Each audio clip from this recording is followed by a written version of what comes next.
ಮಾಹಿತಿ ಲಭ್ಯವಾಗ್ತಾ ಇದೆ. ಅಂದ್ರೆ ಫೈನಲಿ ಡಿಕೆ ಶಿವಕುಮಾರ್ ಅವರ ಹೆಸರನ್ನ ಅಧಿಕೃತವಾಗಿ ಸಿಎಲ್ಪಿ ಸಭೆಯಲ್ಲಿ ಘೋಷಣೆ ಮಾಡಲಾಗಿದೆ.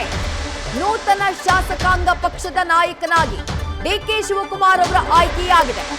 18 ವರ್ಷಗಳ ಕಾಲ ಕಾಂಗ್ರೆಸ್ನ ಶಾಸಕಾಂಗ ಪಕ್ಷದ ನಾಯಕನಾಗಿ ಆಯ್ಕೆಯಾಗ್ತಾ ಇದ್ದವರು ಸಿದ್ದರಾಮಯ್ಯ ಅವರು. ಈಗ ಸಿದ್ದರಾಮಯ್ಯ ಅವರ ಅಧ್ಯಾಯ ಅಂತ್ಯ ಆಗಿ ಡಿಕೆ ಶಿವಕುಮಾರ್ ಅವರ ಹೊಸ ಅಧ್ಯಾಯ ಕಾಂಗ್ರೆಸ್ನ ನೂತನ ಶಾಸಕಾಂಗ ಪಕ್ಷದ ನಾಯಕನಾಗಿ ಆಯ್ಕೆಯಾಗೋದ್ರ ಮೂಲಕ ಆರಂಭ ಆಗ್ತಾ ಇದೆ. ಅಧಿಕೃತವಾಗಿ ನೂತನ ನಾಯಕನ ಹೆಸರು ಘೋಷಣೆಯಾಗಿದೆ. ಡಿಕೆ ಶಿವಕುಮಾರ್ ಅವರ ಹೆಸರನ್ನ ಘೋಷಣೆ ಮಾಡಲಾಗಿದೆ ಕಾಂಗ್ರೆಸ್ನ ಶಾಸಕಾಂಗ ಪಕ್ಷದ ಸಭೆಯಲ್ಲಿ. ಅಂದ್ರೆ ಏನೋ ಟ್ವಿಸ್ಟು ಏನೋ ಟರ್ನು ಅನ್ನುವಂತಹ ಒಂದು ಗೊಂದಲವನ್ನ 10 ನಿಮಿಷಗಳ ಈ ಬ್ರೇಕ್ ನೀಡುವಂತಹ ಕೆಲಸ ಮಾಡಿತ್ತಲ್ಲ, ಆ ಗೊಂದಲಗಳು ಬಗೆಹರಿದಿದ್ದಾವೆ. ಡಿಕೆ ಶಿವಕುಮಾರ್ ಅವರನ್ನ ಅಧಿಕೃತವಾಗಿ ಕಾಂಗ್ರೆಸ್ನ ಶಾಸಕಾಂಗ ಪಕ್ಷದ ನಾಯಕನಾಗಿ ಆಯ್ಕೆ ಮಾಡಲಾಗಿದೆ. ಇನ್ನು ಉಳಿದಿರೋದು ಪದಗ್ರಹಣ ಮಾತ್ರ. ಡಿಕೆ ಶಿವಕುಮಾರ್ ಎಂಬ ನಾನು ಈ ರಾಜ್ಯದ ಮುಖ್ಯಮಂತ್ರಿಯಾಗಿ ಅಂತ ಹೇಳಿ ಡಿಕೆ ಶಿವಕುಮಾರ್ ಅವರು ಹೇಳೋದು ಮಾತ್ರ ಬಾಕಿ ಇರೋದು. ಪದಗ್ರಹಣ ನಡೆಯೋದು ಬುಧವಾರ ಸಂಜೆಯ ಮುಹೂರ್ತವನ್ನ ಫಿಕ್ಸ್ ಮಾಡಲಾಗಿದೆ.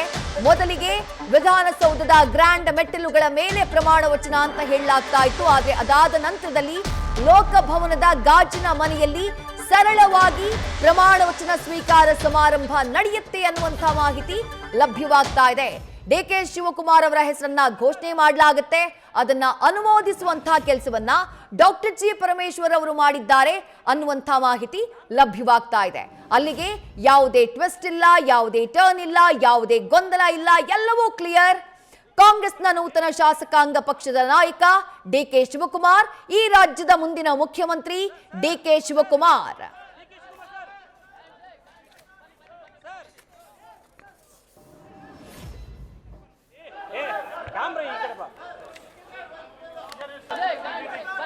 ಸರ್ ಈ ಕಡೆ ಬರೋಣ, ಇಲ್ಲಿ ಕ್ಯಾಮ್ರಾ ಈ ಕಡೆ ಬಾ. Sir sir sir DK Shivakumar sir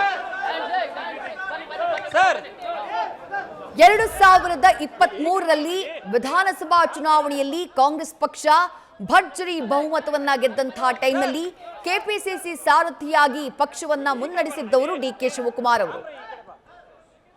ಆಗ್ಲೇ ಮುಖ್ಯಮಂತ್ರಿ ಸ್ಥಾನದ ಆಕಾಂಕ್ಷಿಯಾಗಿದ್ರು ಡಿಕೆ ಶಿವಕುಮಾರ್. ನನಗೆ ಮುಖ್ಯಮಂತ್ರಿ ಸ್ಥಾನ ಸಿಗತ್ತೆ, ನನ್ನನ್ನೇ ಶಾಸಕಾಂಗ ಪಕ್ಷದ ನಾಯಕನಾಗಿ ಆಯ್ಕೆ ಮಾಡಲಾಗುತ್ತೆ ಅನ್ನುವಂತಹ ನಿರೀಕ್ಷೆಯಲ್ಲಿದ್ರು. ಆದ್ರೆ ಆವತ್ತು ಹೈಕಮಾಂಡ್ ಸಿದ್ದರಾಮಯ್ಯ ಅವರಿಗೆ ಮಣೆಯನ್ನ ಹಾಕುವಂತಹ ಕೆಲಸ ಮಾಡಿತು. ಜೊತೆಗೆ 2.5 ವರ್ಷದ ಅಧಿಕಾರ ಹಂಚಿಕೆಯ ಒಪ್ಪಂದವನ್ನ ಮಾಡಿಕೊಳ್ಳಲಾಗಿತ್ತು.